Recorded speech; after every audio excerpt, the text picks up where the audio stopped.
Let's go, Brandon. I agree.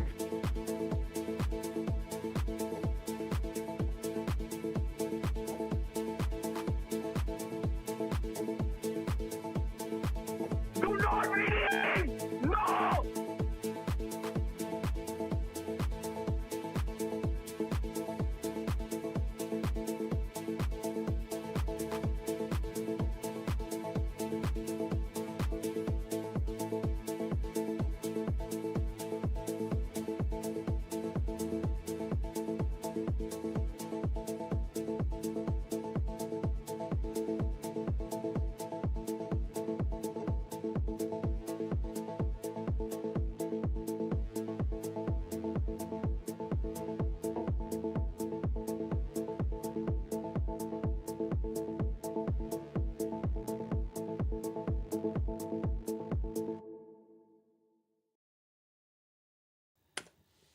Do not redeem.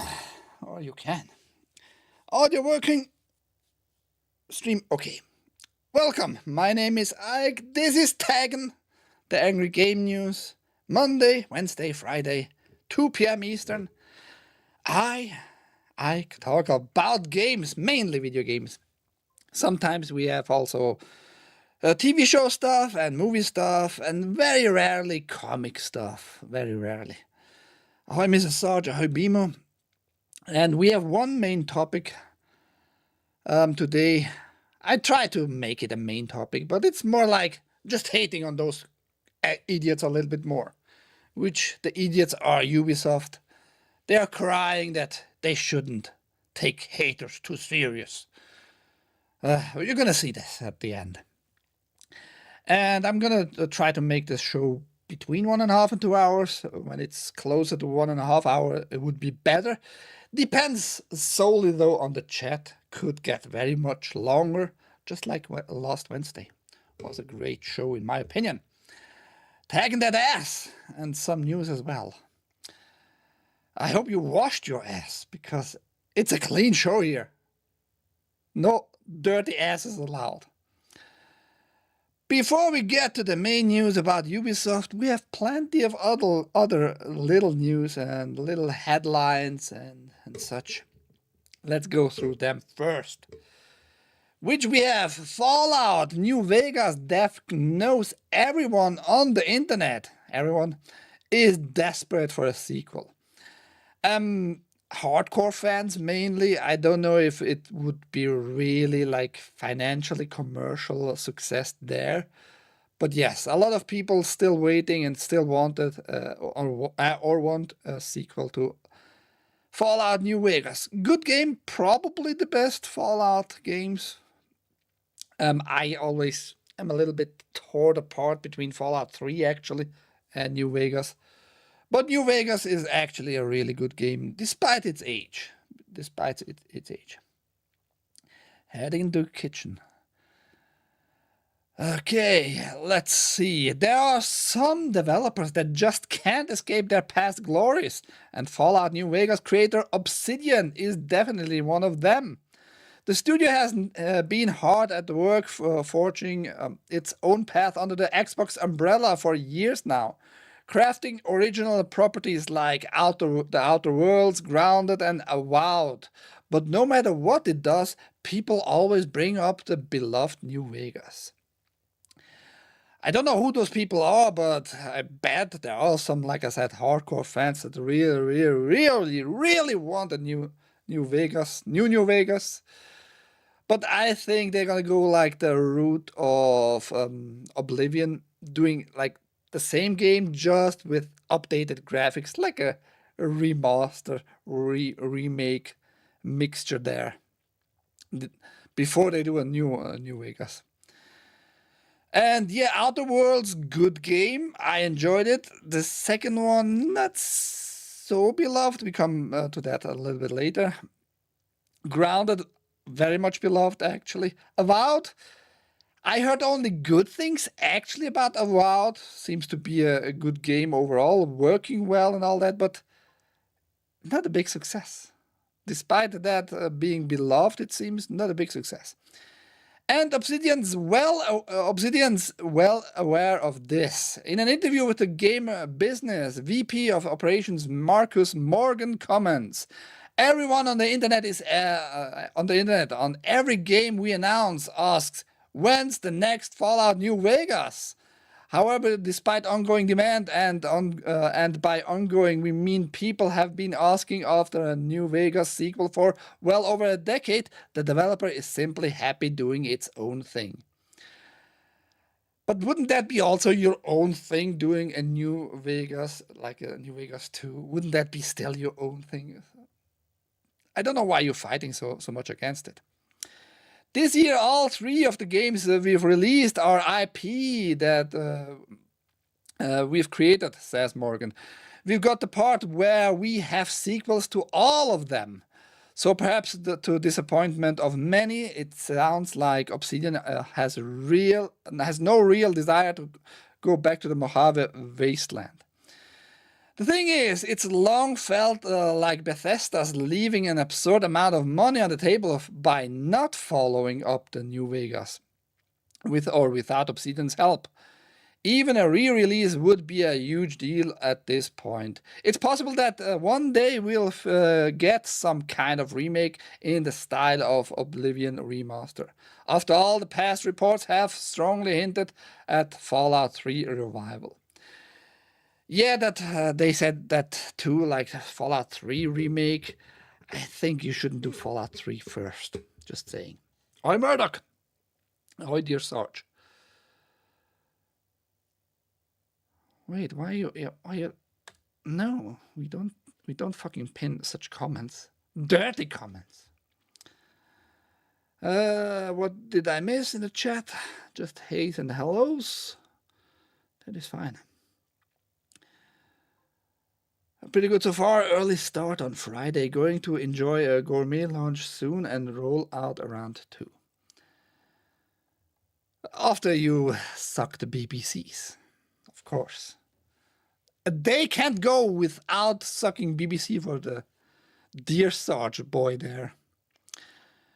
And we have more news on Obsidian, because they keep on being a little bit stupid in my opinion. Obsidian staff pick an RPG class when they join, then they level up, receiving gifts for the next 20 years work there. I'm not going to go read all that stuff. The gist of this article is pretty much like Obsidian tries to keep staff at Obsidian and how they try to make it a little bit more enjoyable, a little bit more happy, a little bit more joyful in their company. You select when you join Obsidian a class of 3 classes, and you're gonna get like every now so often on milestones a goodie as your class, as in RPG style, like a shield, like maybe a watch, something like that, very tied to RPG style stuff and lore, pretty much Dungeons and Dragons like, you know. So I don't know how well this will go on. And I don't know if you come in a little bit late with that idea, Obsidian there, but some staff, they have now for 20 years already there, like the creator and founders. Some creators and co-founders are there for 20 years now. And they try to keep staff like employed this way or closer to the company this way. I don't know how well that this will work out, because we're gonna have layoffs, more layoffs, just money-wise. Corporations need to lay off more and more. I think we're gonna get to see more of layoffs this year in particular. And yeah, it's not like people really care that much for loyalty, having loyalty to certain game companies, you know. Plus, he got a Rumble check in the mail. He is very hot for the Rumble checks. You know who is not hot to waste money, though? People who are on the PSN, on the PlayStation Network, have an account there. They can now, since about 1.5 months, maybe 2 months, enjoy very exclusive, like little goodies when they have a trophy, reached an achievement in Ghost of Tsushima. You got a pin, you got a t-shirt and all that stuff as an exclusive access to those goodies. But you're still gonna pay premium prices, so they are gonna try some more of that crap on Ghost of Yotei players and buyers. Pay $150 for a Ghost of Yotei jacket in Sony's reward scheme update. If the announcement of Sony's new reward scheme didn't go down badly enough with Ghost of Tsushima line, then it's back again to prove it's committing to making you pay for them. Yeah, many people were pissed, despite Ghost of Tsushima, still a very beloved game overall. But people don't like to be ripped off for a pin, $25, without the shipment cost. Yeah, you know? People are not very fond of getting ripped off. And they see when they get ripped off with stuff like that. You can now pay for Ghost of No Buy merchandise on the Ghost Rewards website, depending on whether you've unlocked specific endgame trophies or not. This time, there's another pin and t-shirt on offer alongside a pricey jacket. So yeah, they have now again a pin for this game in particular. This is the pin, again, $25 without shipment cost included here. The t-shirt is kind of okay price, but still $30 or $30 without shipment again. And the jacket, which looks like a very regular jacket. It doesn't look bad or anything like that, but $150 without shipment again. And you have to unlock it. Means you have to have the game in the first place. I don't know if anybody is gonna buy the game just to get this one jacket. And it gets even worse. You have to wait for the pin and for the t-shirt roughly about 3 months, the article says here. And to get the jacket roughly between 5 and 6 months. So they have that, it looks like not produced already. They are probably just observing, seeing how many like orders they are gonna get and then produce it. Which is weird because in Japan, Sony did like kind of a big campaign, PR campaign for this shitty game, but nobody wants it for some reason. Isn't that odd? I don't even know if I would want this merch here for free, to be honest, just because it's Ghost of No Buy. Just because it's Ghost of No Buy. Oh yes, I don't want the jacket, just give me the Jewwood. Yeah, maybe they could give you a little bonsai. A Jewwood bonsai. But it probably would not survive if Dear Sarge would get this one bonsai. Also not for free, of course, again. So I don't know what Sony's plan really is here. I don't know who is gonna buy that crap in the first place. And adding like the shipment time, 3 months for a pin and t-shirt, up to 6 months for the jacket. Who the hell is that for? That's my question here. I don't know. It's all weird, man. It's all weird. Sony is pretending to people like this game is super beloved.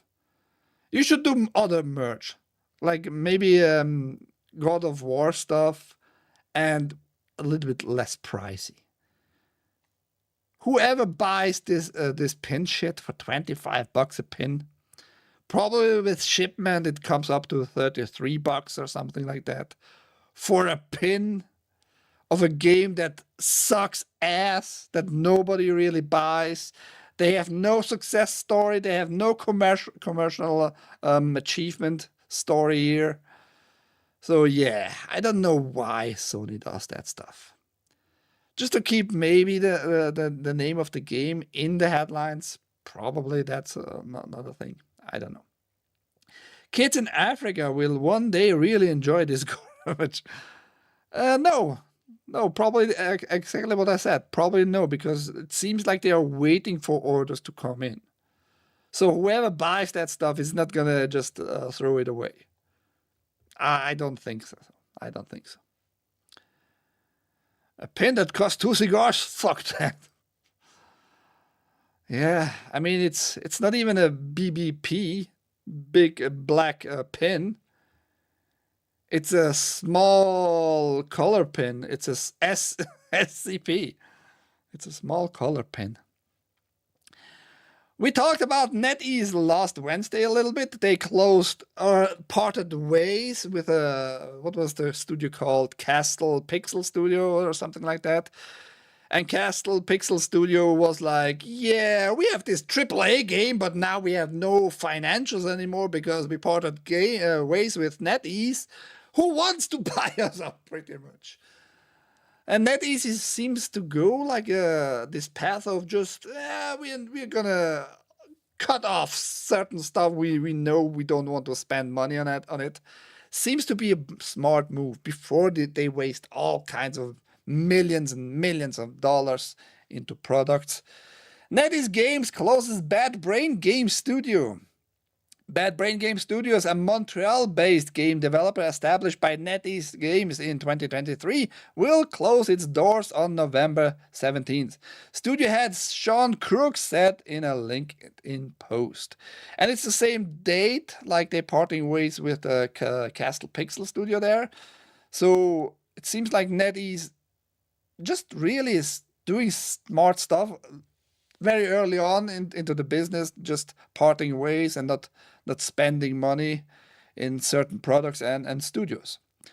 The studio was developing a title codenamed The Midnight Riders, a newly released sizzle reel shows, a 1980s inspired action-adventure game. According to Bad Brain Game Studios, both the game and its underlying intellectual property are still available for acquisition or partnership, with NetEase Games being open to discussion with publishers who see potential in continuing its development. Hey, Beers, ahoy! Beers is, again, big balls guy. He was just pissed not being a big balls guy for about, 3 months, 4 months. Now he at least has on-screen big balls on my channel. Ahoy, Beers. Thank you for the resubscribing. Much appreciated. $5 a month or $5 a month, you know. And here we have the full statement. I'm not going to go into the full statement because it's not super important. It's more to shine the light on NetEase, Chinese game company there. And they seem just to be smarter handling money stuff. They seem just to be smarter handling money stuff, which I kind of appreciate. Not wasting like times and expectations of your customers by just going along for a decade maybe with a studio and then producing nothing or something of very low value. So I appreciate like stuff like that. They are not wasting anybody's time really. This studio was created 2023. They say like, yeah, we don't see like any development that is worth waiting. So bye-bye. Maybe a very smart move, you know.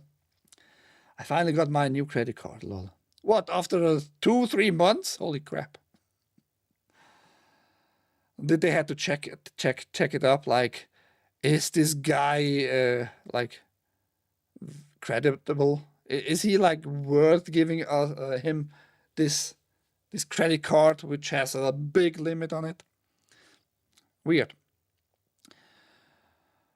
Because Beers is fucking like a rich boy. Not super rich, but he doesn't struggle like with food. Let's put it that way. Yeah, what are your thoughts about stuff like that? It's 73 out here right now in Payson. I spend a lot of time in Payson. I should rent a house up here. I can't rent any houses or buy any houses right now because the USA doesn't want me there. So fuck that shit. All the plans are out the window. Thank you, Chinese CBP lady, who let through an obviously criminal guy from the past with changed name and overstayed last time. Thank you so much, CBP. And we have to talk about the GTA6 and Rockstar and Take-Two in general. We have like a lot of linked little articles here, 4 in total. And it's maybe bad news for certain people who really are waiting for GTA6. I don't give a crap, but I kind of need to report on this Take-Two stuff that happens right now. So yesterday was a big Take-Two headlines day, pretty much. So yeah, we have to talk about it. I'm happy to make enough money to that my tax rate is 50% of my paycheck. Oh, it's only 50%. Nah. Taxes? Who the fuck pays taxes? Some people like to get fucked by the government up the ass every day, on a daily basis. Income tax needs to get rid of. It's actually illegal. I don't care what everybody says. I don't care. It was never ratified. I couldn't find jack shit any names attached who supposedly signed this amendment back then in 1913 or whatever the year it was. I couldn't find jack shit information, you know? It seems like a little bit weird that such an important little piece of like legislation is not backed up by the government with scans of all those documents, by the way. Just saying, maybe you are being scammed. You are being scammed like crazy, and you're just taking it up the ass, because taking up in the ass in the prison seems to be worse than just to pay the money to the organized crime there. And Peter Sellers' hatred led Ike in the country. I agree, Ike, it is BS. What, not letting me in the country or the income tax? It's a whole thing, man. But people just, yeah. The IRS is big, the IRS has weapons, and the IRS doesn't care. GTA6 studio says devs were fired for leaking secrets. Last week, over 30 developers were fired from Rockstar Games. A trade labor group claims that Grand Theft Auto 6 studio was union busting, but Rockstar Games now claims the employees were leaking sensitive information. The dispute comes just as long-awaited Blockbuster is getting ready to ship in May 2026. And a few hours later, pretty much, the game was delayed. So it's delayed now on November 26. We're going to come to that back later a little bit. Last week, we took action against a small number of individuals who were found to be distributing and discussing confidential information in a public forum, a violation of our company policies, a Rockstar spokesman told Bloomberg. This was in no way related to people's right to join a union or engage in union activities. And I talked about this part in particular last Wednesday, actually, already. We just heard like stuff mentioned being like gross misconduct. And now we have a little bit more information, not a lot, because they are not going deep into secrets and into business secrets, right? What was discussed and what was leaked and all that. But now it makes more sense when Rockstar and Take-Two says like, yeah, they leaked like internal documents and internal secrets of the company, of the game and all that, of the production. That was the reason why those people were laid off. And it's only a small group, so it makes more sense that it was not busting of the union there, union busting happening. It was more really like spot on, just you were talking shit about our product and you leaked information, confidential stuff, gross misconduct right there. Rockstar did not immediately respond to a request for comment clarifying the nature of the confidential information that was allegedly disclosed. The ex-Rockstar developers were in private message group on Discord with the Independent Workers Union of Great Britain, IWGB, when they were fired last week for what parent company Take-Two called at that time gross misconduct. The IWGBN has been seeking the organized developers across various UK-based gaming studios, including Disco Elysium, Maker, ZA, and Mind's Eye Maker Build a Rocket Boy. Disco Elysium, pretty successful. Mind's Eye, not so much. So unions happening there, who cares? You're not going to be protected of your shitty game. Very, very, very simple. The guys with the guns, badges, and court orders determine what is law, not documents. No, they just pretend to determine. But Sarge, I don't know why Sarge is against being ass-fucked. I thought he loved being a little bit loved from behind, especially by Turkish bathhouse people. I heard rumors about that. And I now know, I remembered actually today why Sarge, as a kind of with Irish heritage, loves the Turkish so much. You know, there was a happening back in the days. I don't remember the years anymore, and I don't remember the outcomes in details. But the Turkish actually helped the Irish people with a lot of potato deliveries to overcome a big national starving. And I don't know, 18 something, 17 something, whatever. It was a long time ago, and the Irish are loyal, so they gonna let the Turkish touch their asses, even today. Management are showing they don't care about delays to GTA6 and that they're prioritizing union busting by targeting the very people who make the game. IWGB President Alex Marshall told Bloomberg in response to Rockstar's new allegations. He maintained the fired employees were only discussing issues related to exercising their rights for a fairer workplace and a collective voice. I just don't know. I have nothing against unions in general. I keep telling people that. I really don't have anything against that. But it feels like you used that opportunity about the union stuff to really disclose confidential information to outside people, meaning those unions people there. So it doesn't seem like it was a fairer workplace issue. Otherwise, you would have more people, in my opinion, especially when it's about Take-Two and Rockstar. Those are big ass studios. So yeah, it doesn't sound right to me what you're telling me here. The IWGB did not immediately respond to a request for comment. And yeah. And later, a few hours later, actually, then we got information that GTA is being delayed to November 2026. As part of Take-Two's earnings report today, the company confirmed that Rockstar's Grand Theft Auto 6 has been delayed and is now coming November 19th, 2026. This is a delay of 5 months and 24 days from its previously scheduled May 26, 2026 release date.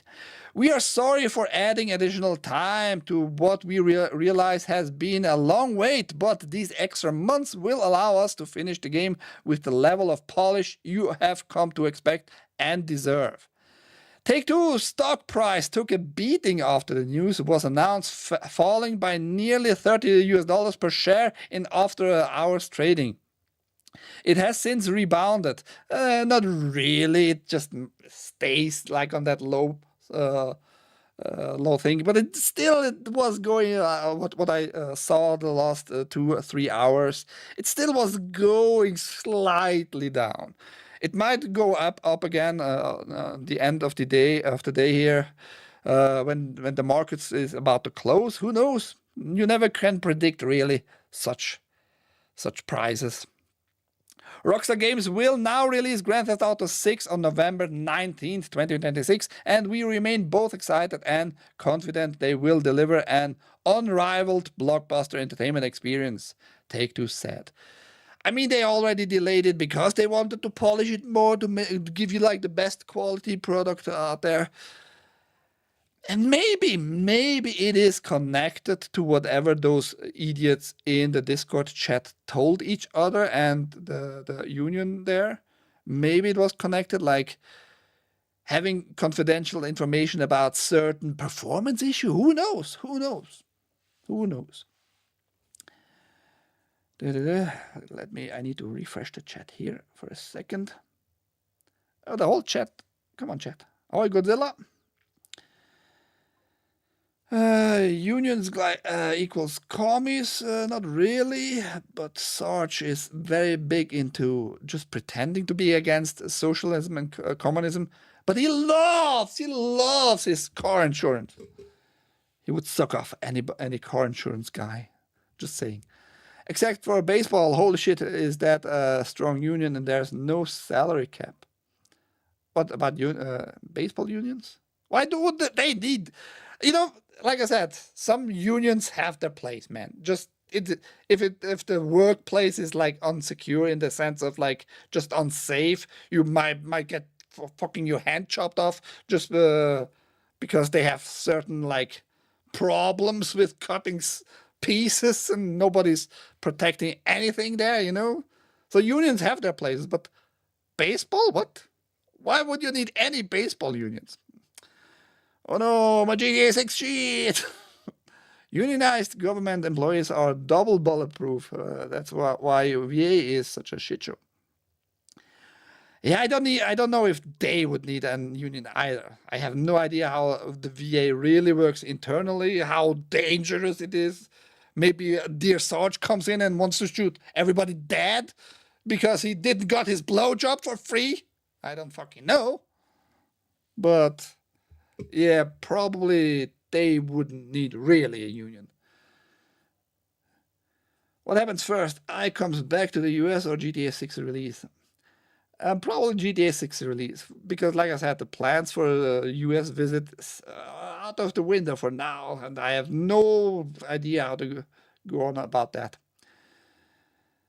No idea. Only illegals don't have car insurance. That's why he loves car insurance, because he was one hit by an illegal, and it seems like that being the biggest issue. Not that it was a crime in the first place and you could get somehow your money back, and it doesn't even matter if that douchebag had an insurance in the first place, because the insurance would have said like, whatever, whatever. Insurance are a socialist socialist's tool, by the way. I'm gonna stick on that. But yes, it's gonna be delayed on November 2026, GTA 6. I'm not sad about it. I don't give a shit. Many people probably gonna be sad about it because GTA 6 is their god game, whatever. I myself, whatever. I'm not gonna play it. If I'm gonna get it for free, maybe, like I did with GTA 5. Other than that, I really couldn't care less. I would be rather more into Red Dead Redemption 3, which is in the talk by executive from Rockstar. He told like, yeah, it's probably not gonna happen, but it's not gonna be really related to the past stories, because they planned actually to end the story with 2, and we had the redemption there, but who knows. Was a great story in Red Dead Redemption 2. Now a company that is tied to Take-Two, Take-Two, big company, right? Big parent company there. Take-Two blames Borderlands 4 softer than expected sales on troublesome PC release. Gearbox boss Randy Pitchford insisted was pretty damn optimal. Yeah. He kept on gaslighting like the fans and possible customer there, consumers. He kept on gaslighting all of us, like pretending, yeah, it's all your fault. If you have a shitty machine, it's absolutely your fault because the game is pretty damn optimal. In a wide-ranging interview conducted following this week's GTA 6 delay, Take-Two CEO Strauss Zelnick has admitted the Borderlands 4 sales were softer than expected, blaming the dip on challenges with the heavily criticized PC release that Gearbox boss Randy Pitchford previously insisted had few real issues, despite significant performance complaints. And we're not gonna go too deep into this at all. But now even like the CEO of the parent company admits and tells us like, yeah, there were issues and those issues were directly responsible for the weak sales. And it was already very early on like observable that this game will have performance issues, performance problems. But Randy Pitchford, the CEO of Gearbox, well, all the whole time just gaslighting people. Yeah, it's all gonna be good, man. You don't have to expect it's gonna run on every machine. Just spend more $1,000 on a new machine. How about that? Fucking moron. Oi, Luigi. What did I miss? The baseball unions do well to get players paid since they have consistently prevented MLB instituting a salary cap. This is a capitalist example of a union. I don't see a benefit for like sports fan there, though. They're gonna pay maybe more higher prices for tickets or TV subscriptions, whatever. Sarge walks into a bank and says, I am here to chew bubblegum and kick Dan's ass. I'm all out of bubblegum. I don't think it goes like that. I think what Sarge would say is, I'm here to chew ass and kick bubblegum from the disgusting graffiti Mexicans. And I'm all out of graffiti Mexicans. So I'm here just to chew ass. I think that's what Sarge would have said. I hate insurance. I too. I guess I still have health insurance. At least like legally, but I have not paid jack shit. I'm sending all that crap just back since now 2 years almost of the health insurance itself. So fuck all those insurance. If something happens to me, it happens. You know? Ask Megatron to buy it for you, Ike. Which, Borderlands? Or GTA? Megatron doesn't buy me shit. Shit, I say. Not even shit he buys me. Take-Two CEO default is to blame the gamers. No, Take-Two, the parent company guy, CEO, he told us, he admitted here, like, yeah, bad performance. Big issue there. This douchebag, we had this douchebag in the news a few times already. That is Randy Pitchford, the CEO of Gearbox, who makes the game Borderlands itself. This douchebag gaslighted us on blaming the players. Shader compilation in-game. Oh, you and your fucking shaders. Haze loves the shaders compilation on consoles. Ahoy Big Z, how was BL rated? Does it still have the wokey stuff? I have no idea the ratings, but the fact that it was not performing well, like just hardware-wise on many PCs, and later we learned, by the way, even on consoles, on certain settings, when you selected certain settings, even on consoles, people were not happy with it. So the sales number, probably not very good overall, if we would ever get real sales numbers. Greetings everyone in the Fellowship of Retards, yeah. Hey there, Sarge, and Hayes, the GTA, his GTA, he didn't want to buy me even for, what was it, 40 bucks, Dragon Age the Fail Guard. He's not gonna spend 90 to 100 bucks GTA on me.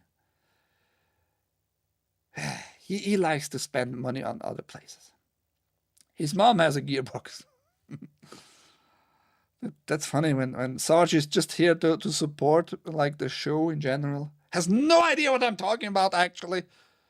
But yes, a mom joke always fits. I would like them to the sequel L.A. Noire. I never played that game, believe it or not. I tried it. I back, I think on the 360 I tried it. It was for me like, nah. And I uninstalled it, whatever it's installed back then. He spends his money on Colombian sugar. What, Mighty Megatron? Nah, it doesn't seem like he being a big drug guy. I doubt it, but I don't know. Now to the last related piece with Take-Two and these unions idiots. And this picture is pretty telling overall, you know. The IWGB, the union itself, which is like an umbrella union over all other companies. Like everybody can join this union, and it's about gaming workers there, developers, marketing, whatever. I don't like the color scheme of that union even in the slightest. And I'm not one of those guys like many are here on Rumble are the Antifa bashers all the time. I couldn't care less for Antifa. But the color scheme is very telling. Like those people probably don't think a lot, let's put it that way, and have the same fucking color scheme. Like here the smaller unite color scheme without the fist, but the black circle. Here you have a fist, but a green circle. So very telling, very telling. They are probably not thinking about real work in the sense of, I want to protect my well-being with the union. More like, yeah, I don't get my latte cappuccino, sugar, double sugar cream, whatever shit in my restroom, and I don't have, as a male, some fucking binders in my male's restroom there. Some female products. I think some people are like that in such a union. And yeah, I mean, I'm just saying. Workers affected by Rockstar layoffs protest outside offices in London and Edinburgh. So I'm not going to go into this one. Just after the layoffs, now they're protesting with the unions. You're not coming back. You're not going to get any money. I'm pretty sure Take-Two and Rockstar did not lay you off because of the unionization, because that is a thing that has in the UK now for a decade happening. So like just legally they wouldn't not be able to lay off people because of that. So they have something on their hand about you giving out confidential information.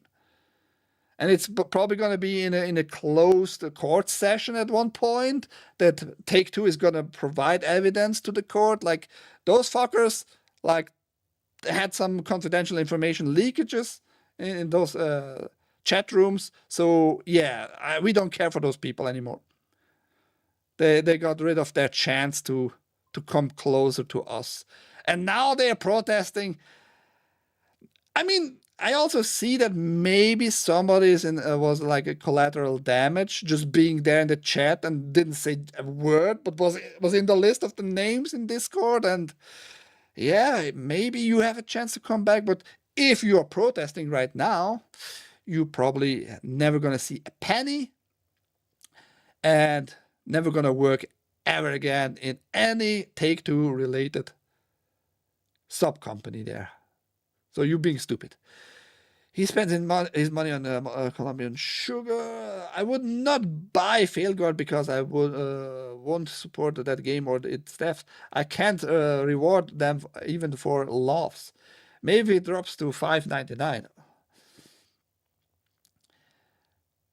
I don't know. Even for $5.99, hard sell even then, because we all saw those little pieces, those funny pieces. Gameplay wise, it might be just fun for about $5.99. Yep, I could see that. They love the fist right up there. How about them Square Enix layoffs? That's in the news too today. So chill your fucking little tits, you Aussie tits there. I imagine Big Z has man tits, boobs, moops. Naughty Dog. Let's talk a little bit about Naughty Dog before we move on. Naughty Dog celebrates 40th anniversary while teasing story-driven future. This year, Naughty Dog is celebrating its 40th anniversary as a studio which had humble beginnings compared to its current status as one of Sony's most important first-party developers. I think they lost this place kind of because many people are tuning out from Naughty Dog stuff. I don't think their newest game that will come out, big new IP, Galactic, the Heretic Prophecy, whatever the full name is, it's going to be a success. I'm pretty sure that's going to fail hard. I already know. Andy Gavin and Jason Rubin formed the company when they were still teenagers, and the foundation they built continues long after they left Naughty Dog.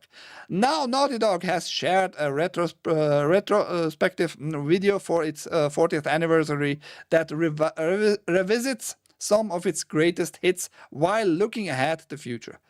And all the articles are linked down below as usual because I give you the sources. What I'm talking about. You can see the whole video here. I didn't watch it yet. I'm not sure if I'm going to watch it. If I'm going to watch it, I'm going to do it 1.5 speed. That's for sure.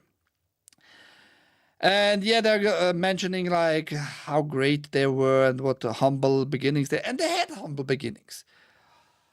All upon, like I would say Uncharted, even with the female Uncharted version, A Thief's Legacy or whatever it was called.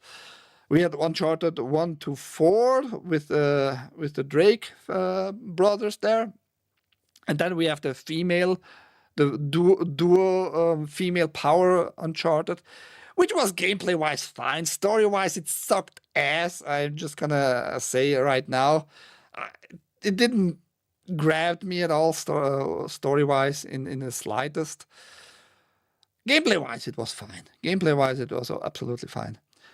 So up to that point, Naughty Dog was still fine. But then they came out with The Last of Us Part 2, and they made a TV show, and the movie Uncharted was actually a flop, despite people like pretending, oh yeah, big hit. And the one female who is the main actor for the Intergalactic, that was the name, Intergalactic, the Heretic Prophet, was playing a role in the Uncharted movie. Was whatever, man.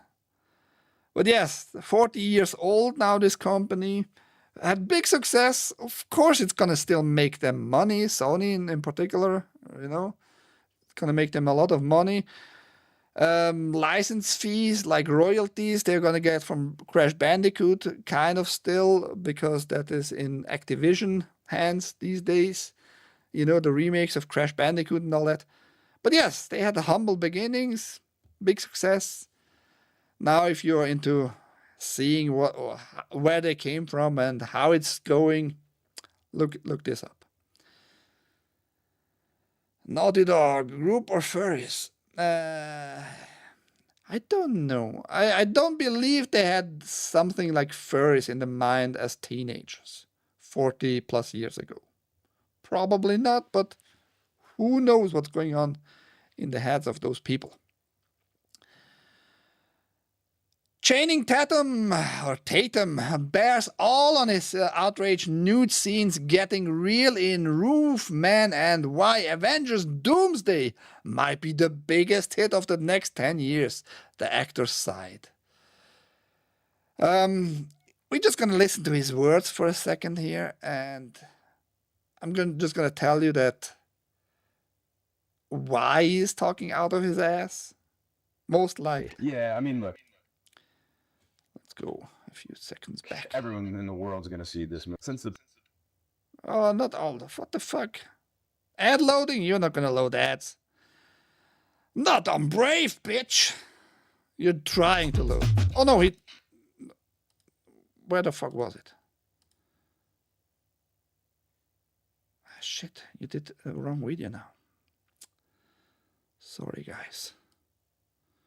Let's go lower with the volume too. Since the premiere, I've kept my phone on me during interviews, and whoever has my phone, be sure to keep looking at it, just because I know at some point he's gonna call, and which that's a style. I don't even do karaoke. Like I do, so I spend like 3 months doing that. I fucked it up. Sorry, guys. But pretty much he says like, Doomsday is gonna be the biggest movie of next year, probably even the next 10 years, and everybody's gonna watch it and blah blah blah. Now, why I think that's BS in general is because most of the people actually tuned out of Marvel stuff, despite this movie having like 40 cast members, high name cast members there.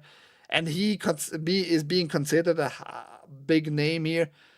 He played a small role so far.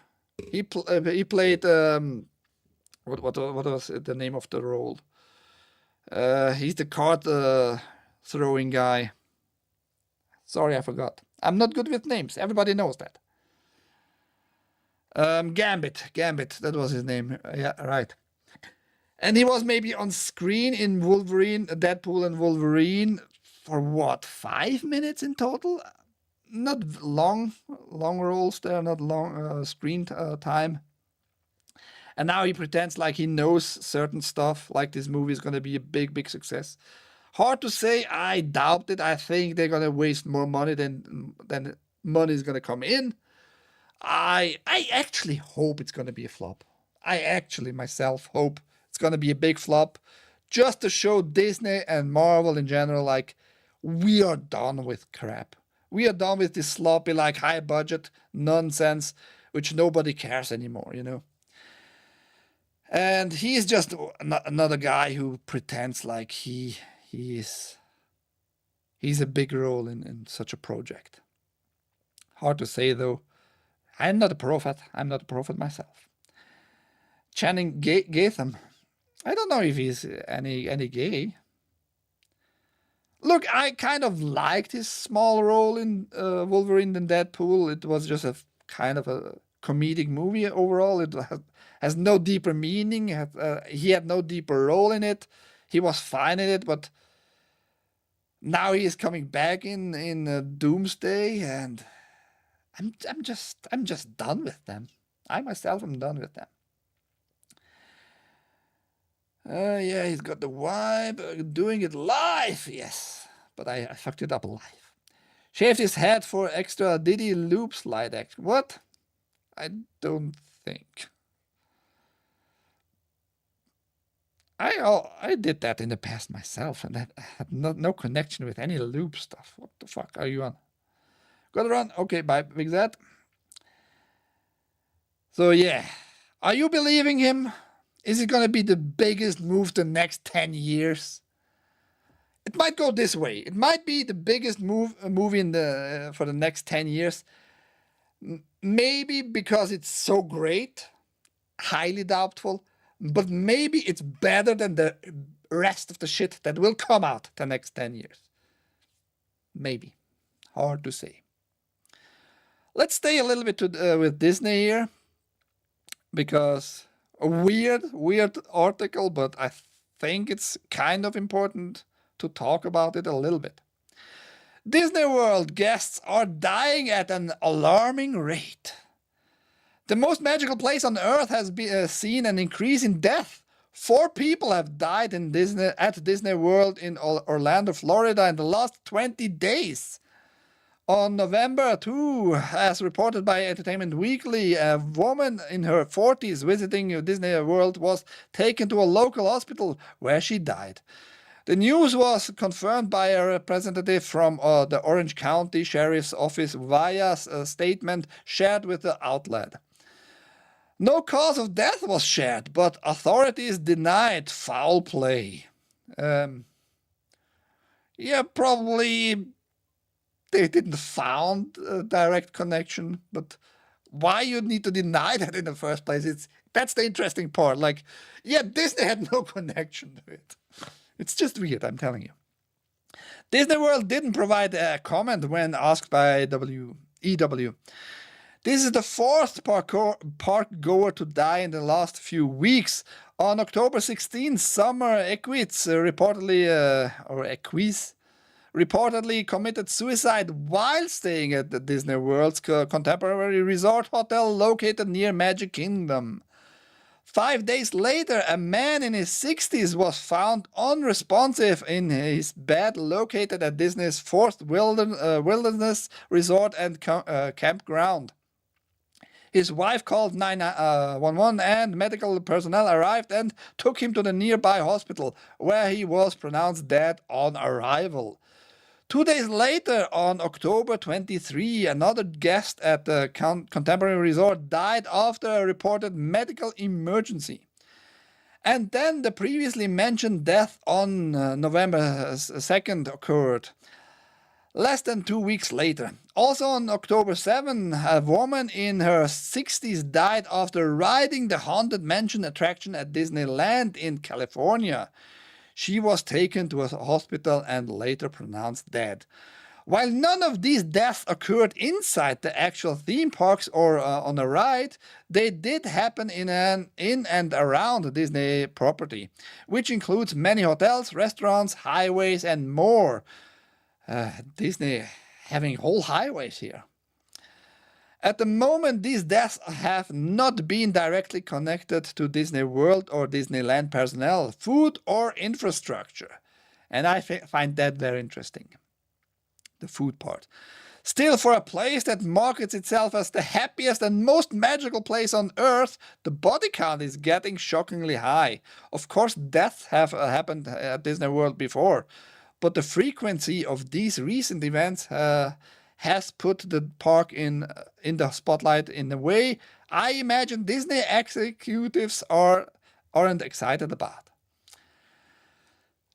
I mean, maybe we just see it more. Maybe we have just better ways of reporting certain events, you know, since the age of internet. I'm not really sure, but that's kind of high body count. In 20 days, 4 people died. And that's the connection, like there, you know, just the rate.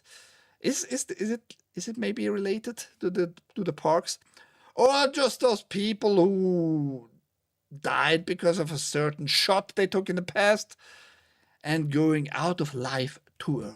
Who knows? I just found it interesting that even Kotaku seems to be a little bit suspicious about the alarming rate, the frequency there. Tin Rabbit is here. The gay Tin Rabbit. The UK gay Tin Rabbit. The most magical place on earth is in my trousers. Nope. Vexed people still love Disney. Yeah, like I said, that could be the cause. Who knows? She's great. Just finished lunch, so her hands full. Stuffing my face. Thanks for asking. Market it to the suicidal Canadians. No, why would you do that? And yeah, maybe they have also the means, though, like just financially and connection-wise with the sheriff's office nearby.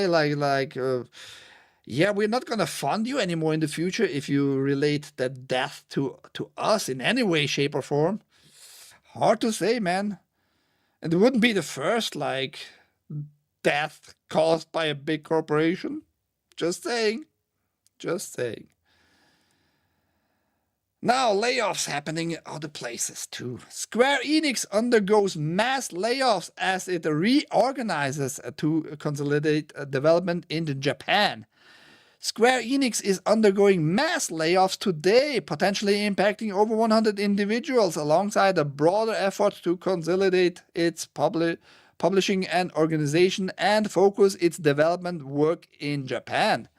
Via public posts from former employees as well as a confirmation from internal sources, IGN has learned that employees in the UK and US are being informed of the layoffs today, with an unknown number of US employees being dismissed by the end of the week and a possible 137 jobs at risk in the UK. Under UK law, Square Enix must undergo redundancy consultations to see if any jobs can potentially be saved, so the final number in the UK could be smaller. It is not yet clear which teams were impacted by this or to what extent.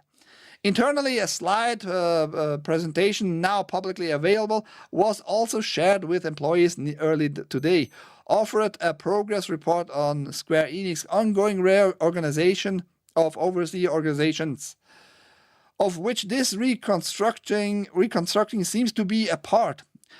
Per Square Enix, the strategy has already involved closing overseas development studios and shifting toward consolidating development function in Japan. As part of this, Square Enix already sold Crystal Dynamics, Eidos Montreal, Square Enix Montreal, and a number of associated IPs to Embracer Group. It also already laid off workers across its Western operations in 2024. That leaves Square Enix with the Life is Strange, Outriders, and Just Cause franchises currently managed by its Western studios, as well as the publishing of Power Wash Simulator. Seems to be a very successful game there, Power Wash Simulator, to mentioning that. So yeah, we're not gonna go deeper into like the small details here. Just find it interesting and mentioning again that Square Enix is closing studios, whole studios, selling the IPs off. Crystal Dynamics in particular is like still a hard swallow for me in that sense, because I just loved certain Crystal Dynamics games, mainly Blood Omen back in the days. Just a lot of nostalgia with that. Eidos Montreal and Square Enix Montreal, and Eidos Montreal own pretty much like the Deus Ex IP, and now that's all Embracer. So it's getting like weirder and weirder for us gamers with those big publishers and developers. We have now pretty much kind of Microsoft, Take-Two, and Embracer as the big companies there, you know, in the Western Hemisphere at least. So it's a little bit scary in that sense. And Embracer might sell off certain stuff to Microsoft or Microsoft to Embracer. I just don't like quasi-monopoly status here, you know. It's just not my thing here. Because more companies just bring prices down and more innovative ideas out there for games, you know. That's just how it happens with every product pretty much. The more competition, the better for the consumer and customers. If there is a Running Man show, Disney might be the one. Cartoon characters trying to kill you. Mickey Mouse running after you with a Tommy gun. Oh, there's a game about that. Coming out this year still. Hopefully. UK government telling companies whether or not they can trim some fat. Sounds like those commie rectum rammers in California. Legacy of Kain. Best Blood Omen. Blood Omen Legacy of Kain, best one. That game should be remade, remastered, not remaked. Yeah. I mean, it's kind of a protection thing, and the ideas behind it, protecting workers from scummy companies, because according to Sarge, there are no scummy companies out there who fucking rectum fuck you all the time. There's nothing wrong with protecting workers a little bit. Nothing wrong with that. But yeah, I mean, Sarge probably enjoyed back in his days getting rectumed. Rectumed! Is that a word? I've historically went with the underdog consoles, Genesis, N64, Xbox. Xbox was not an underdog console. Xbox was very successful at least in Europe and the US. Not so much in Japan, that's for sure, yes. Speaking of games though, because Godzilla mentioned Disney maybe having games, Mr. Beast is opening a theme park in Saudi Arabia this month. What a douchebag. I hate. He is not human. Something is wrong with that guy. And I just finished watching X-Files season 9. Season 8 and 9 not super good. Okay, but not super good. Especially season 9, very, very low, in my opinion. But yes, we have that aliens, you know, those emotionless aliens a lot in X-Files. And I think he's an alien.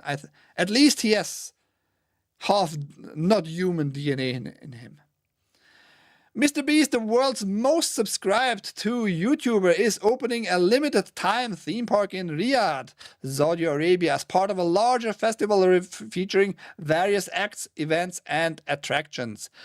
On November 6th, Jimmy Mr. Beast Donaldson announced on Twitter that he and his team had created Beastland. Oh, what a great name, Beastland. And theme park featuring rides, games, prizes, and other activities as part of Riyadh season. And that is like another approach of opening by the Saudis, opening to the world pretty much. It's a program for up to 2013-ish, this Riyadh festival stuff. And he is opening a theme park. How long it's going to run, I didn't saw it here, but I really don't care. But now you can get tickets and go there. Now, I'm pretty sure the Saudis saw what the beef was with Mr. Beast and a lot of community members, content creators and all that, with his gay-ass tranny friend, you know. He protected his gay-ass tranny friend up to a certain point. After that certain point, though, he just didn't talk anymore about his gay-ass tranny friend anymore. But maybe that's gonna bite him back. Maybe that needs to be known more. And if you have no idea what I'm talking about, just search, I guess, for tranny, Mr. Beast, tranny friend, and you're gonna get like the whole story. That his friend who just left the family with kids to become a full-on tranny. But now we have a theme park in Saudi Arabia, of all places, called Beastland.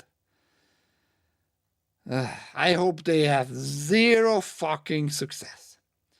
And he's also, by the way, a scammer. Everybody thinks like he has tons and tons, endless money. Bullshit, all bullshit. It's all a scam. He's just pretending. He's protected by YouTube, meaning Google, meaning Alphabet. He's protected big time with his scam. Selling off t-shirts and all kinds of merchandise with his signature, and we found out that most of that crap was not shipped out in a timely manner, and a lot of that shit, it was not signed by him, but his team members, you know. So a lot of scam bullshit happening. He's selling chocolate, like pretending that it's healthy chocolate and all that, and it's one of the very normal, regular, absolute sugary chocolate that has nothing, no values in that sense, like being healthy. It's all bullcrap with this guy.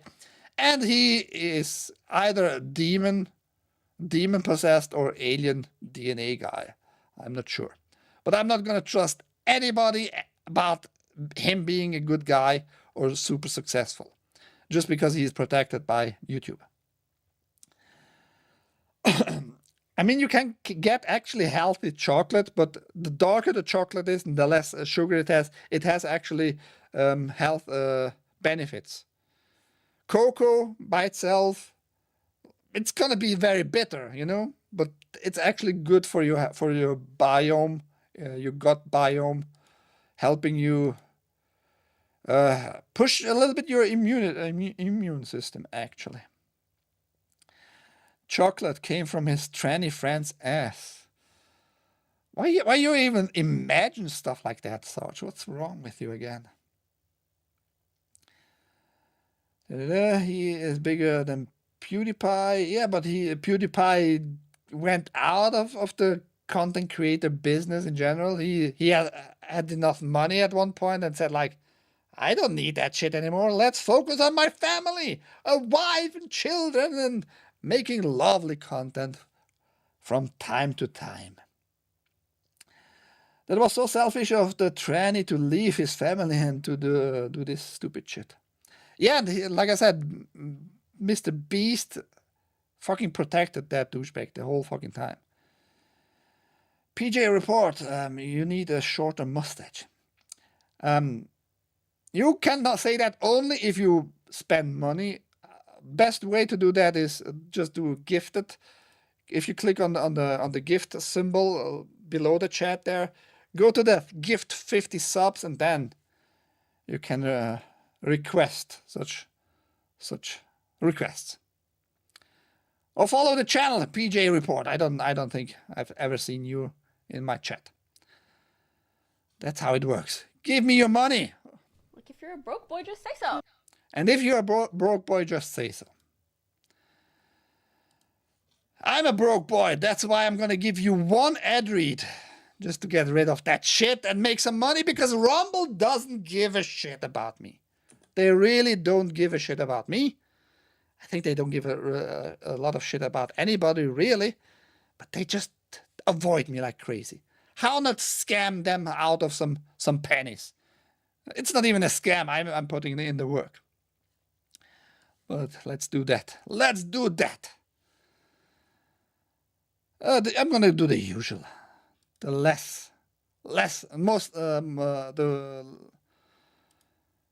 the most not annoying. Let's put it that way. Let's put it. Oh, wait, where it is? Do I need to go? Here. How about that? We want you to encourage your audience to download the Rumble app so they get notifications every time you go live. Oh, I don't need to read that. Why did I read that? Again. If you haven't already, make sure you download the Rumble app. It's free, simple to use, and the best way to stay connected to the content you watch.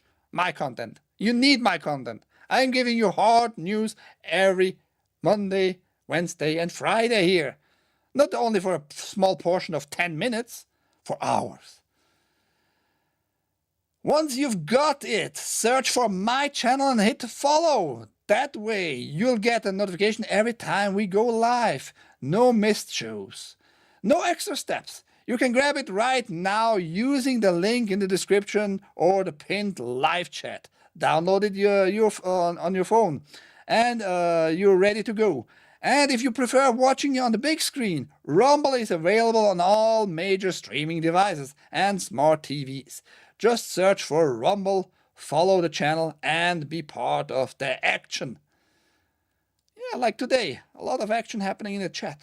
As usual, I love that and entertainment by your side, audience. Rumble Simp Ike doing an ad read for his masters. I'm doing the ad read for myself. And I'm doing like the minimum. I'm not going like, oh yeah, I want those 20 cents so desperately. Let's do another one. Maybe if I'm not gonna be getting one ad read, but never happened so far. I got all the ad reads confirmed. Hard news, the best hard news only here, about games at least, video games and such. So let's go to the big news today. I'm going to talk about this a little bit more. But the Take-Two stuff got bigger, but whatever. Report! Ubisoft details fight against AC Shadows haters. They're calling me and you hater because we didn't like Assassin's Creed I Can't Breathe edition. Last year, Assassin's Creed Shadows became a target for right-wing culture warriors ranging from random shareholders to Elon Musk. In a recent video shown at Paris Games Week, Ubisoft reportedly tried to take back ownership of the narratives surrounding the attacks and demonstrate a potential playbook for dealing with haters online.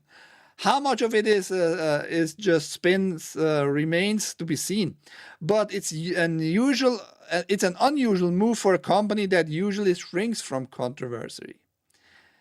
It's a stupid move. Unusual or not, I don't think it's an unusual move. A lot of companies did that, just doubling down on their stupidity. And now you're pushing back against what you call haters, and like Kotaku phrases it here, right-wing culture. Usually gamers actually, in general, have no real political stance. They want just a good fucking story. A good fucking game and a good fucking price to whatever that game is priced at, you know. Right-wing culture is bullshit, but yeah, you're trying again. You're pretending like the haters are just gonna hate, and don't pay attention to them. Absolute dipshits here. Oi, communist. It's an okay game. I played it on Xbox. Yeah, but you're very gay too, Haste. You know. Has everybody, by the way, seen the newest collection in his pillow collection? I don't know why he keeps adding pillows to his collection and why he shows me that crap. But he has just become a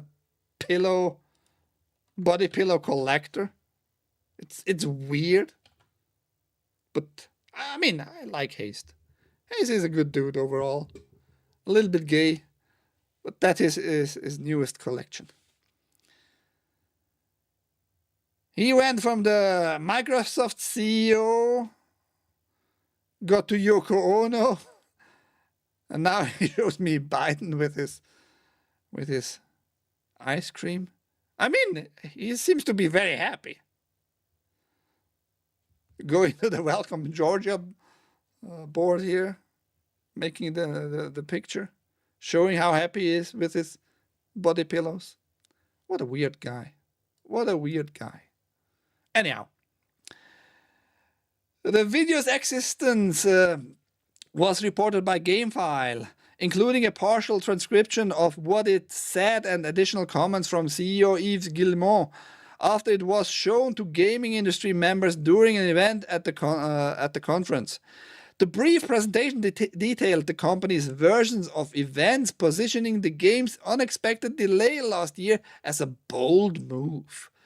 Instead of shying away from criticism lobbed from the certain corners of the internet that Ubisoft was virtue signaling by featuring the story of an African samurai Yasuke, it doubled down on polishing the game and highlighting the elements that made Assassin's Creed. So the theory goes anyway. Yeah, it's a stupid theory. The game was not successful. I talked briefly again this week already about Ubisoft and this game not being very successful. Maybe mainly by the signs that they didn't show us certain stuff. The biggest thing they showed us was 2 million players. Keep that always in mind. Not 2 million sales, not 5 million sales after a certain time being on the market already. But the biggest thing they ever showed us was 2 million players. When this news came out, I talked about it, I showed it to everybody, and 2 million players can mean a lot of things. It partially, of course, it's going to be just people who bought the game directly, like full price game, just bought it on their system, whatever. But a lot is going to be Uplay connected or whatever their subscription base is, you know. That's going to be a big portion. And because they gave never ever any other like milestones out there sales wise, I think this game did super bad. And they pulled off like their sales number later on anyway. So another sign that the game did very horribly bad actually. Wow, lol. Yeah, sorry that I share your private messages there, Haste, but we need to know who the audience is here. We just need. I mean, luckily, I'm not getting any pictures by Sarge anymore from toilets overflowing with shit. That is his thing. Supposedly, he collects like a whole folder with shit pictures for the VA. But yeah, that is stuff, lovely stuff we can show you, people. Haste and his body pillow collection. I don't know what he's gonna show me next. Who is it gonna be? Maybe Yasuke, I don't know. And a tweet we got here, an X post we got here a few weeks ago, a few months ago now. Ubisoft has stopped sharing sales data with Circana, who reports the software and hardware sales in the US. First image, the top selling games of 2025 as of June, including AC Shadows. Second image, top selling games of 2025 as of July without Shadows. The game came out in March. You know, came out in March. The last publishing data they gave out was in June, which is 2.5 months from its release to the reported sales numbers, supposedly. But we don't get like real numbers. Even Circana doesn't report on them. They're just taking that some numbers, unknown numbers to anybody else, and just making a list. And we need to go to just check the list out together, so you see it for yourself. What was reported at least lastly in June. So we have a Monster Hunter Wilds in first place. Second place was Elder Scrolls 4 Oblivion Remaster. But even those numbers, like, we have no idea how good it really was. Only Capcom actually told us about real numbers. I reported back on the sales numbers of Capcom because they just are very successful with their RPs overall. People are pissed because of performance and all about that on Monster Hunter Wilds, and the Capcom even got death threats supposedly in Japan. But overall, sales are high. Even with older games like the previous Monster Hunter Wilds, Resident Evil 5, 4, and all those sales still up high there. And then we got on third place in June, that is again, was supposedly Assassin's Creed. And then all of a sudden in July it was gone. Just like that. Just because Ubisoft is so successful, or was so successful with that game, that they did not report anymore on the sales numbers. Isn't that fucking weird? Isn't that fucking weird? I think that's very suspicious, in my opinion, that they are so successful but don't report any sales number anymore. Why wouldn't you report sales number if the game was really that successful? I have just this one question. Wouldn't you be proud and just keep on reporting like, yeah, all the numbers are still good, no problem. But no, with Ubisoft, it seems like to be an ongoing story, an endless story pretty much with their fucking failures the whole time, man. It started pretty much in the pandemic, in the scamdemic, just going downwards with Ubisoft. Just going downwards, man. The last 5 big games they produced and published all fails throughout the band. We had Skull and Bones, we had Avatar, which was kind of liked, but still just commercial failure. We had Assassin's Creed Shadows, and what was the other game, Ubisoft? Doesn't matter, just go look up the last AAA games. And Skull and Bones was at quadruple A games, by the way, so they spent like supposedly 800 millions on that game, budget-wise, which is insane if you think about it. And because they were so successful with all those IPs, and haters just gonna be faced with their statements now today, pretty much, they had to sell off certain IPs to a subsidiary company connected with Tencent. Tencent was here the money maker for Ubisoft in the sense of just investing in a sub company, which both companies are in together now, with the biggest IPs. Oh yeah, Far Cry 6 was another game, last game here. Far Cry we have in there. We have Assassin's Creed, and the third IP, IP, I just forgot with the name, is in that subsidiary company, which Ubisoft has not really any control anymore because it's not their money anymore, right? With our allies beside us, we found confidence again to stand tall, to take risks, to speak up, even against the loudest haters, the narrator of the marketing video says, according to the game file. And by the time Assassin's Creed Shadows launched, thanks to our fans, momentum was finally on our side. Which is a lie, which is just obviously a lie. Why would you have momentum but not reporting on a big success still? Why you keep lying and pretending like the haters were like the issue here, giving you bad moods in the company? Fucking moron. Gilmore elaborated on the pivot in a conversation afterwards. We were initially surprised by the extent of the attacks, he said, according to GameFile's translation. And we quickly realized that it was a battle with our fans to demonstrate that we were, in fact, more of a video game than a message. Yeah, I mean, now you call them fans, but they are also haters because they told you like get off with your bullshit DEI crap and from the games. We don't want that in the games, whatever, blah blah blah. And it was a battle with your fans. So either you call them fans or haters. You can't go with both.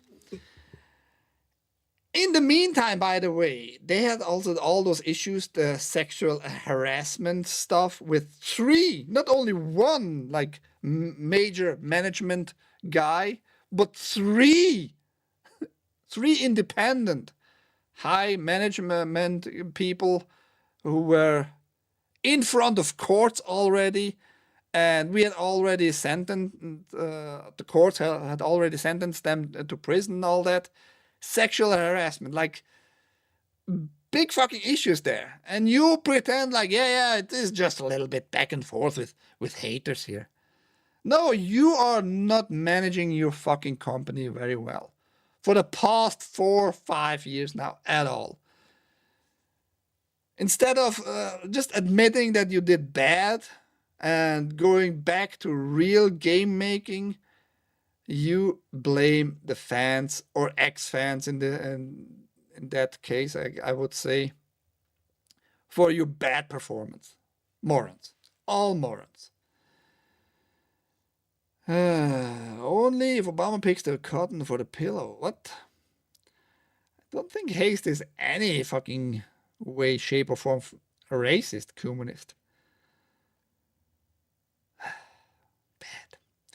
By the time you eat, you've already been Arkansas.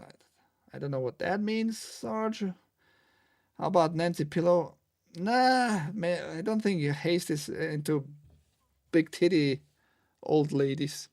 He likes more the tiny Asian, annoying Yoko Onos of this world. Totally not AI generated pics of me. They are not AI generated. I have proof. You sent them to me. No, I don't have. Unfortunately, I don't have any proof of that. I guess follow me on Rumble. Yes, follow him on Rumble. She's a drunk cunt, but not as deadly. Hillary will kill quick, and Homo will give the 8th. Seems like Sarge has experience with Homo AIDS. I wonder from where he got that experience. Hillary is a lesbian. Is she? Just followed and watched your video. Totally disappointed it wasn't about your body pillow collection. That's going to come later. That's going to come later, Sarge. Don't worry. AI info. The latest installment, Assassin's Creed Shadows, has sold approximately 2.4 million copies since its release, which is considered low compared to the previous titles in the franchise. Yeah, I assume they sold now over all platforms 2.4 million. That might be true, but that's not a big number. You know what I mean? For such a big IP, and Assassin's Creed is just a big IP still. But that's a fucking low numbers. You know, 2.44 million. The 2 million players post, they had it maybe 3 weeks after the launch, maybe 4 weeks, like pretty late already, you know, just player-wise. So now we are in November. Game was launched in March, roughly about 6+ months ago, half a year ago. And now 2.4 million, if those numbers are even really that high too.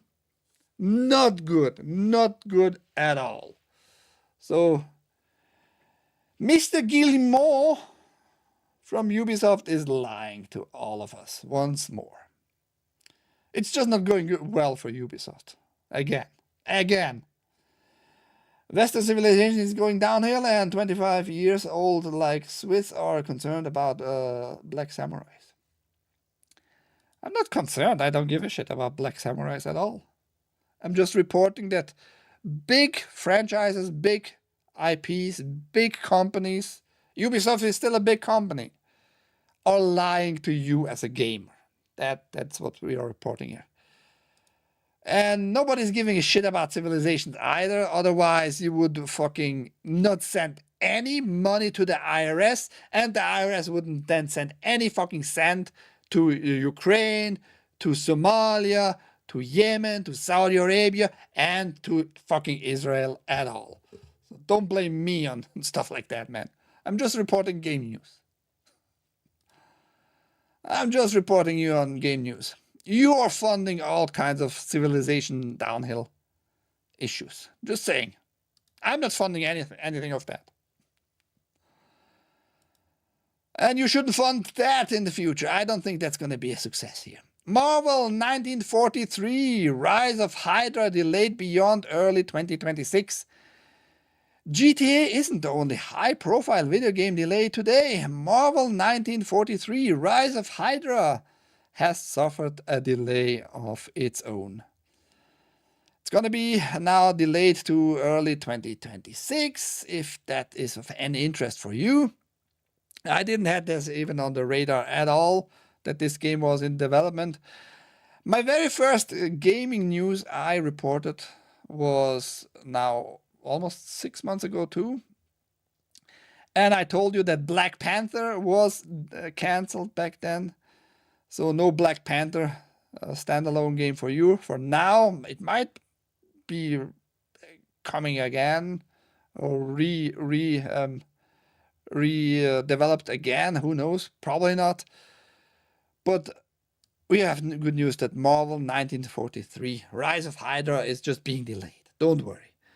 It's going to be made by the studio Skydance, I think Game Studios or Skydance Interactive, something like that. The Skydance, the movie company, you know, that company is making this game. It's their first game ever. It looks fine. Like visually so far, whatever we saw, it looks fine.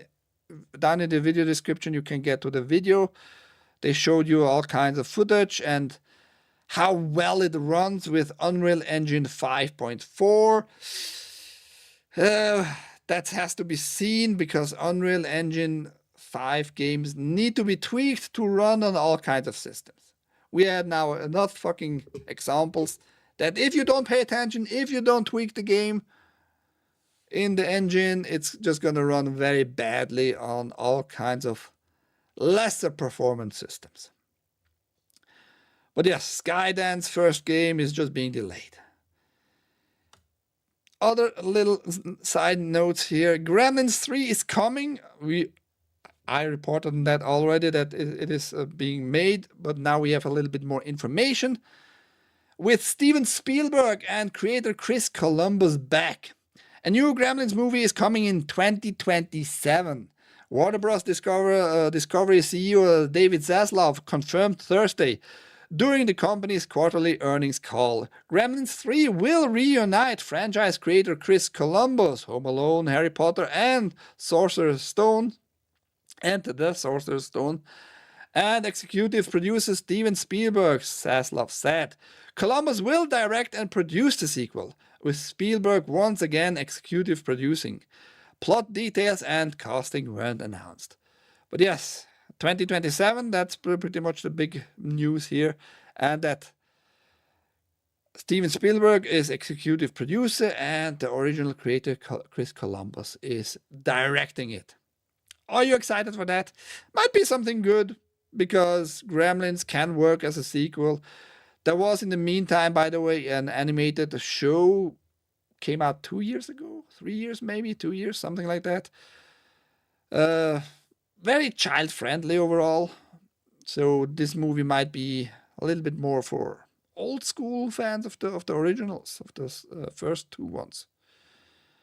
Gizmo, did he got older? Who is gonna get in touch with him? Who is gonna throw water on him? And who is gonna feed him after midnight? Who knows?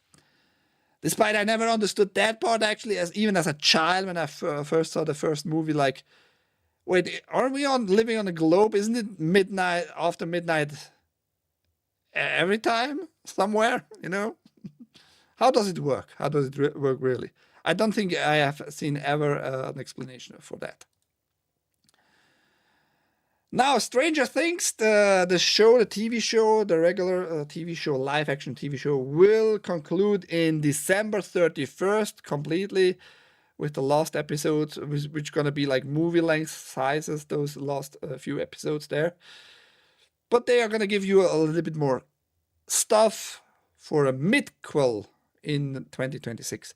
A Stranger Things animated midquel is coming to Netflix in 2026. Stranger Things will conclude its 5th and final season with a 2-hour season finale on December 31st. But fans will be able to return to Hawkins, Indiana and the Upside Down soon after. Next year, Netflix is releasing Stranger Things Tales from 95, an animated show set between Stranger Things Season 2 and 3. Could work. A midquel just giving you more material, what happened like in the meantime, back then when they were still smaller children. I mean, now they are adults. I think the whole cast, all the children are adults these days. So it looks a little bit awkward. They try to make them still young, looking younger than they really are. I'm looking kind of forward to this animated show though. Just because it's the Duffer Brothers, the creators of this kind of masterpiece.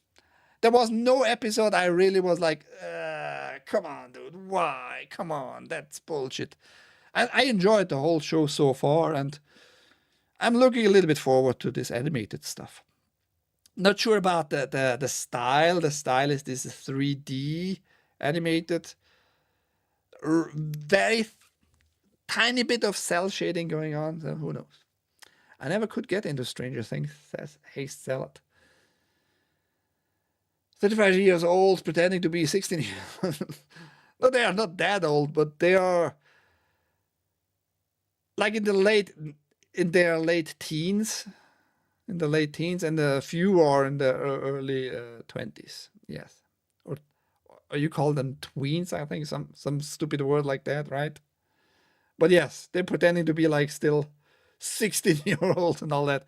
Looks just awkward in many cases. Looks a little bit awkward, I agree. The first season was okay. Watch it with my ex-ho. I don't think you ever touched a woman in your life, communist. Most series are stuck in nostalgia mode. 80s aesthetic. No, that's not true. If you watch like a lot of series like I do, we have a lot of not 80s stuff. But it works with that because the Duffer Brothers really go deep into that lore, like in the 80s, how it was. You had the phones with a long-ass cord. You could take the phone and go to the other room, but only with a long-ass cord, and all the smaller details make up a good show, you know, if you pay attention to stuff like that. The talking was still the same and all that, you know. The Duffer Brothers are producing a really great show overall. And the Upside Down world is this sci-fi element in all this, which is pretty much deep talk about realities in general, which is still a hot topic these days. So, yeah. She hit the wall first. Miley Bobby Brown, or whatever her name is, went from 13 to 43 overnight. She's now, I think, about 23, 24, and she's a cunt. She's not super beloved on the set because she pisses off a lot of her actors, colleagues there, and she seems not to be very lovely overall. She's pretending like to be the biggest star on the set, which she's not. It's like a group effort. It's like a big group effort. Yes, story-wise, she's very, very important, but acting-wise, I don't think she's very beloved, really. Ouch, my junk, by the way. The black kid definitely looked like he went to 30 years old from one season to the next. Are you calling black people older? Just by default? What's wrong with you racist bears? Just because you have a more brownish wife, doesn't mean you can be racist here on my show. Well, Ike knows a lot about ST, about Stranger Things. It's a very good show. It's a very good show. I have only a few shows on my hard drive. Just saying. I can watch all kinds of shows on live internet, streaming, for free. But Stranger Things is one of the few shows I have on my hard drive. Just saying. Just saying. But yes, I'm just looking a little bit forward to it, and hopefully they don't mess it up. And they have the control over this animated show too, the Duffer Brothers.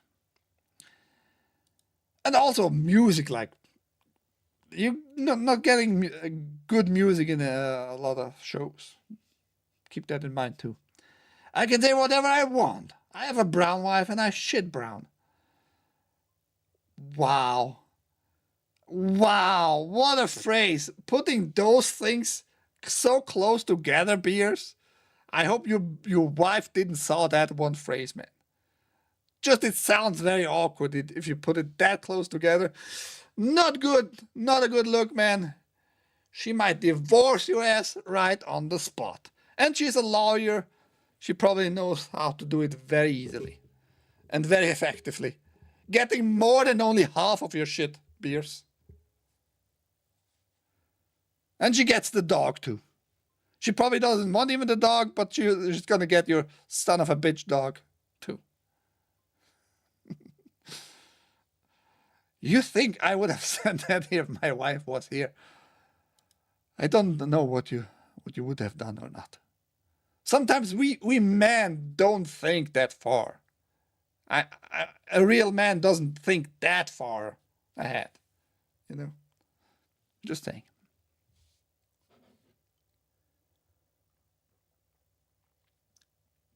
James says, "Hail friends. Has Ubisoft been bought by the Chinese money yet?" Not entirely. The subsidiary company was established 7 weeks ago.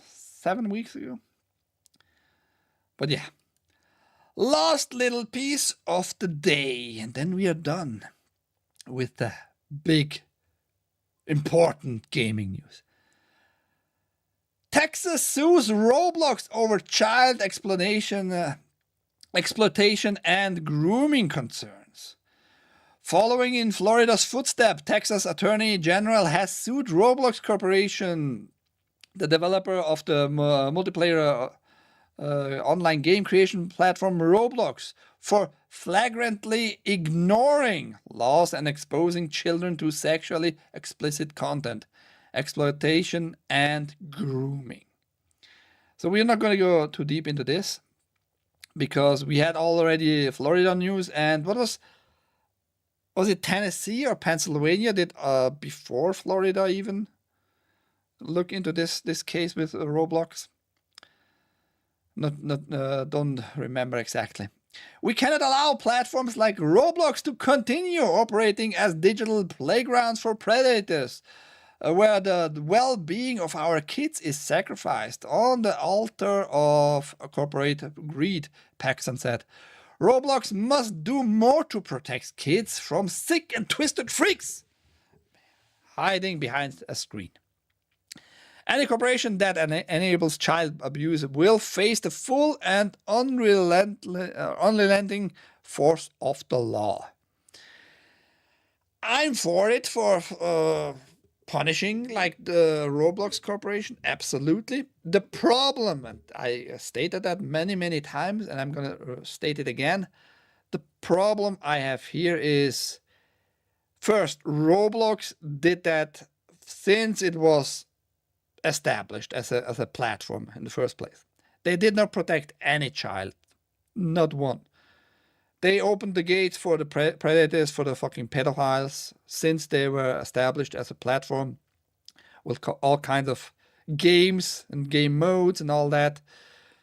And secondly, they're gonna use this as a backdoor. The lawmakers and all that, to force to establish the digital ID even further. The more states is going to be on Roblox stuff, and Roblox is not going to change so far. They have not changed so far, really, at all.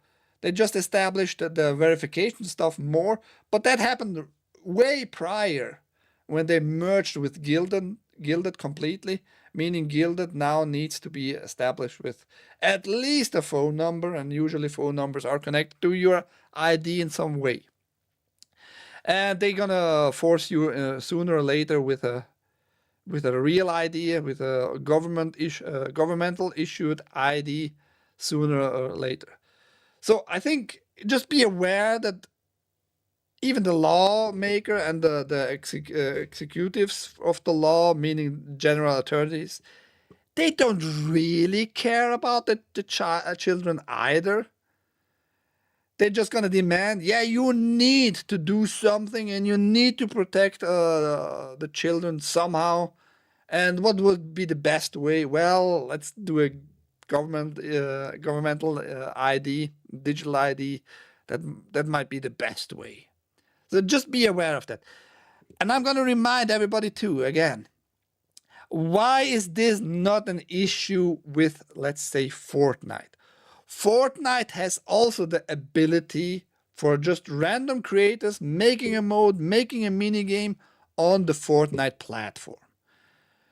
But that was never an issue about fucking predators on the Fortnite platform. I mean, sure, you heard in the past, maybe here and there, certain weird stuff, but they don't have this big general problem like Roblox has established to have, you know, because they watch what is published on their platform.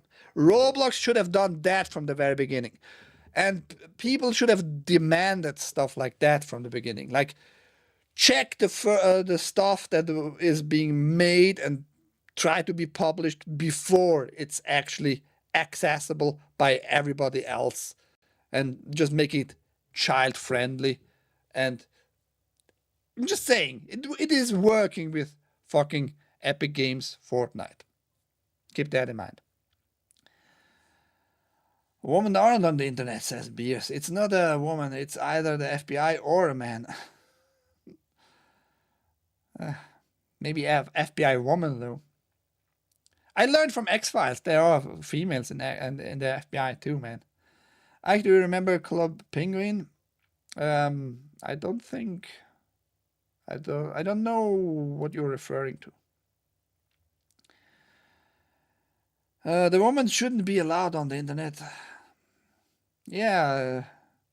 Repel, what was it? The 19th woman voting, and was it that? I don't know. I don't care because I don't think voting actually works anyway though. Harbor Hotel, pools closed. Yeah. I saw memes of that, but I never played the Harbor Hotel crap, so parents just gotta stop neglecting their children. That's what I said in the past too. As a parent, you don't go to the government all the time either, you know. Oh, protect my stupidity from my child by protecting my child directly. You know, fuck off with that mentality too. So, yeah. Yeah, I neglect Ike, and look what it happened to him. What happened to me? Nothing. Nothing happened. But yes, now Texas is on that case stuff too. Let's see how it goes. Let's see how Roblox might change in the future. To the better or to the worst of all of us. Meaning if that is gonna be abused, this case, with Roblox by the government to make new laws, to force to establish a governmental digital ID even in the US.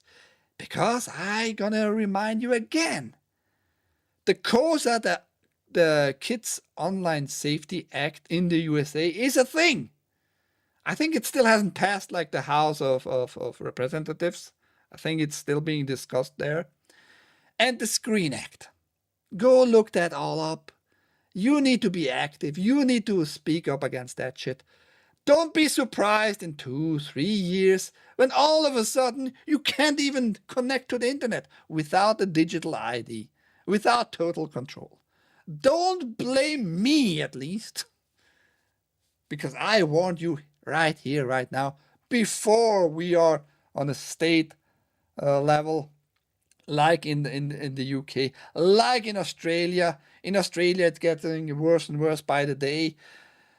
But interestingly enough, Roblox, for example, in Australia is kind of protected, is exempt from the digital verification stuff. Because it's a game. It's not only social media, it's a game. So it's not about protecting your children. That's the main thing here I want to inform people. And it's not going to be the main thing in the US when the digital ID is coming. They're going to pretend it's to protect your children. It is to protect your children. No, it's going to be about total control, as usual. So it's in your hands if you're just being asleep or not, pretty much, you know. That said, I hope you're never going to get in touch with Roblox, though. Because Roblox sucks, actually. Sucks big time and big ass. I thank you, everybody, for being around in the chat today. It was lovely to see all kinds of different names and colors. Love that stuff. And I managed to keep it under 2 hours, which is perfect. If it's between 1.5 and 2 hours, that is perfect. And I hope I could bring you some certain news and some certain topics to your attention, and calling out Ubisoft as cocksuckers, lying cocksuckers. You should also use the word cocksucker from time to time, everybody. Yeah, next news for sure on Monday. After that, Monday, Wednesday, and Friday. Every Monday, Wednesday, and Friday, 2 p.m. Eastern, here on this channel, TAGN. My name is Ike. That is TAGN, and you see the chat, and in a second, you see who was in the chat and say hi, at least. Take care, everybody. Thank you for being around. Have a great rest of your day, wherever that might be, morning, evening, or afternoon, or whatever. Enjoy it. Thank you.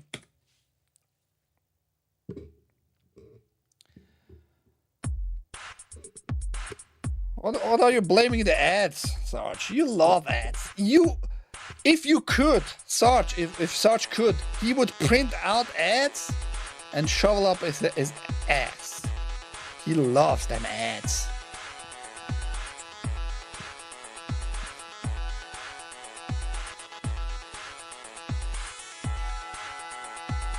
Send Sarge some paper to print.